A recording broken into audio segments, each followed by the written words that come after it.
병합창고, 병합창고. 자, 병마창고. 오늘은 대구 부동산 2047년 대구 부동산의 미래에 대해서 인구 감소에 대해서 한번 살펴보겠습니다. 자, 먼저 들어가기 앞서서 늘 말씀드리지만 심오하게 받아들이지 말자. 이것도 하나의 관점일 뿐 심오하게 받아들이면 서로 에너지 낭비입니다. 에너지 낭비하지 말자. 자, 그렇게 볼 수 있고, 자, 본격적으로 포인트 1 들어가 봅니다. 2047년에 대구 인구는 얼마나 줄어들 것인가. 자, 어디서 자료를 가져왔냐면 이 통계청의 자료입니다. 2019년 6월 달에 나온 자료인데 장래 인구 특별 추계 시도편이라는 자료가 있습니다.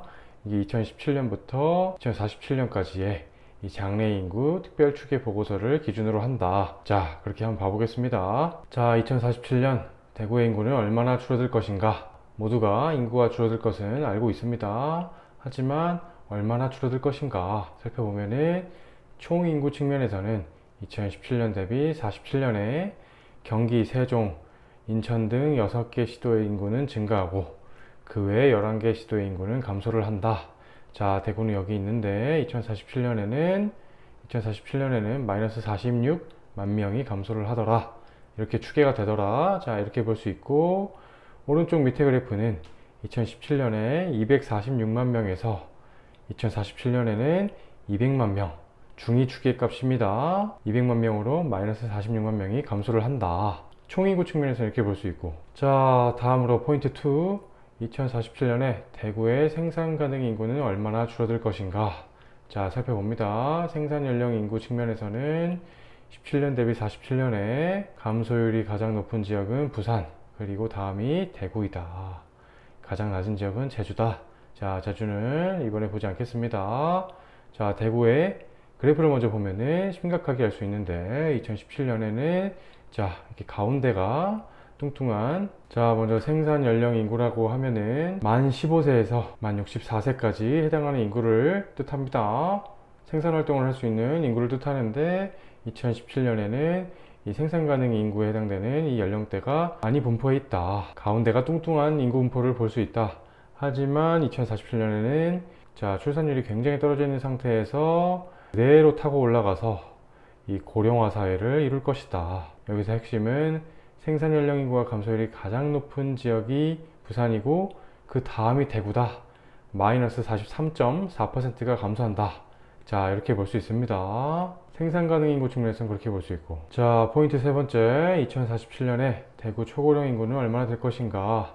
초고령 인구라 하면은 85세 이상의 인구를 초고령 인구라고 하는데, 바로 대구로 내려가 봅니다. 보면은 이게 이제 시도별 85세 이상의 초고령 인구에 대한 구성비입니다.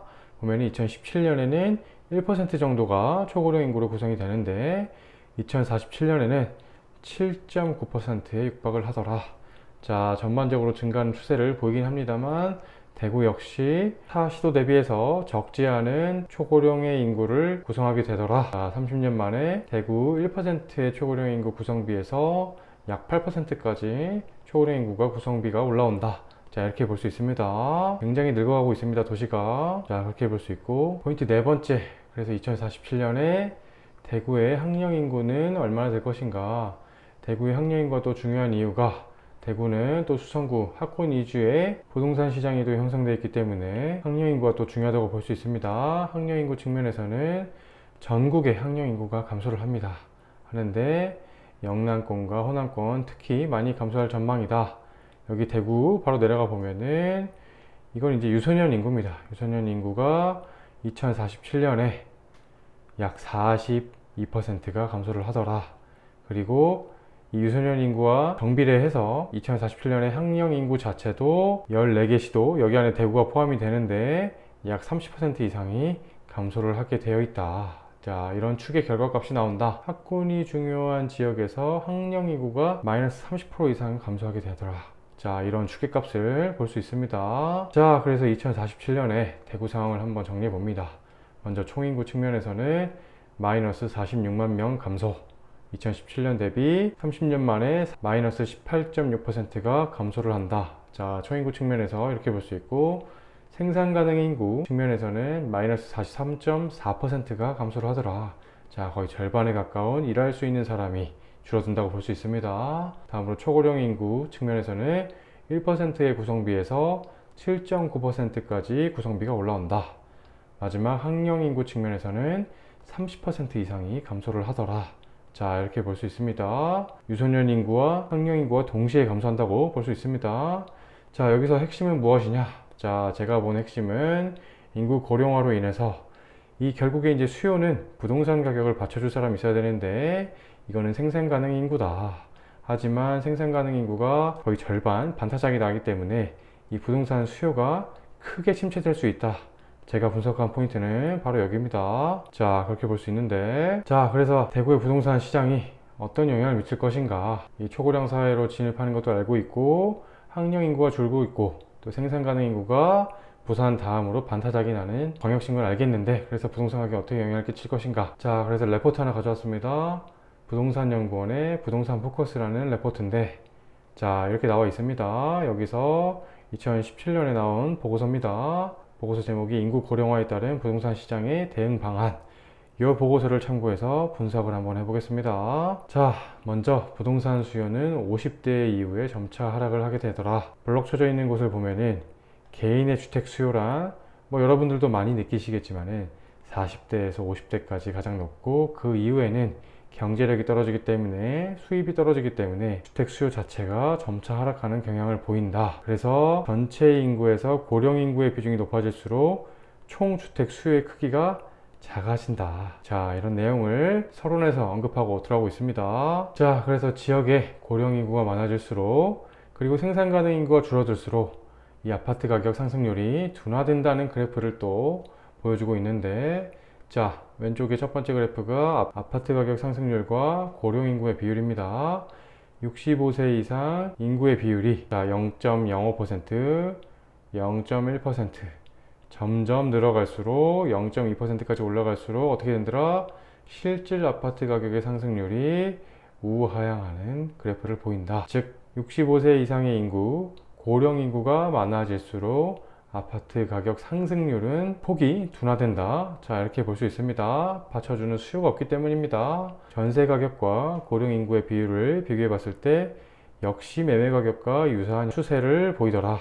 2001년, 2011년의 자료인데도 큰 추세의 변화는 없다. 65세 이상 인구의 비율이 늘수록 전세 가격, 물론 로그 값입니다. 자, 로그 값은 그래프가 왜곡돼서 보이는 현상을 상수해서 보여줄 수 있습니다. 자, 고령 인구가 많아질수록 전세 가격 또한 둔화되더라. 자, 이렇게 볼 수 있습니다. 자, 여기서 내리는 결론이 뭐냐? 소결론 내리면 대구는 미래에 이 그래프의 추세를 보일 확률이 굉장히 높다. 정리를 해보면은 중장기적으로 대구 부동산 가격을 큰 폭으로 상승을 불러일으킬 만한 사회 인구학적인 요인은 많지 않다. 그렇다고 해서 이게 당장에 대구 지역 부동산 가격에 충격을 주는 것은 아닙니다. 아시는 것처럼 인구는 점차 변화하다가 어느 순간이 되면은 이게 사회적 문제로 등장을 합니다. 세대가 바뀌었다고 이야기하죠. 그렇기 때문에 항상 인지를 하고 미래를 대비하는 마음가짐과 자세를 가질 필요가 있다. 자, 이렇게 볼 수 있습니다. 자, 그래서 오늘 간단하게 오늘의 결론 한번 내봅니다. 자, 첫 번째, 우리나라는 속도 측면에서 일본보다 고령화 속도가 빠르다. 자, 이 왼쪽에 그래프 봅니다.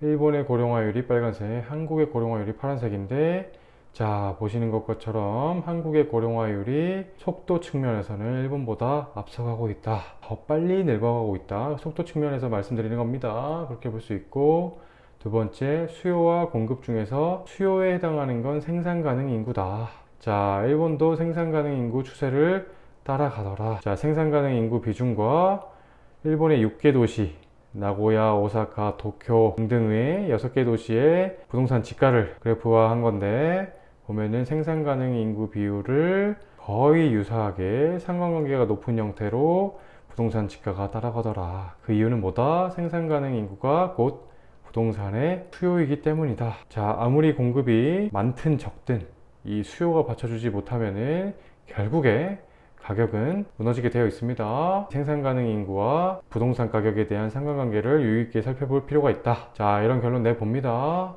자, 오늘 간단하게 대구 부동산 47년 미래에 대해서 한번 살펴봤는데, 오늘도 좀 시간 늦어가지고 감사합니다. 병합창고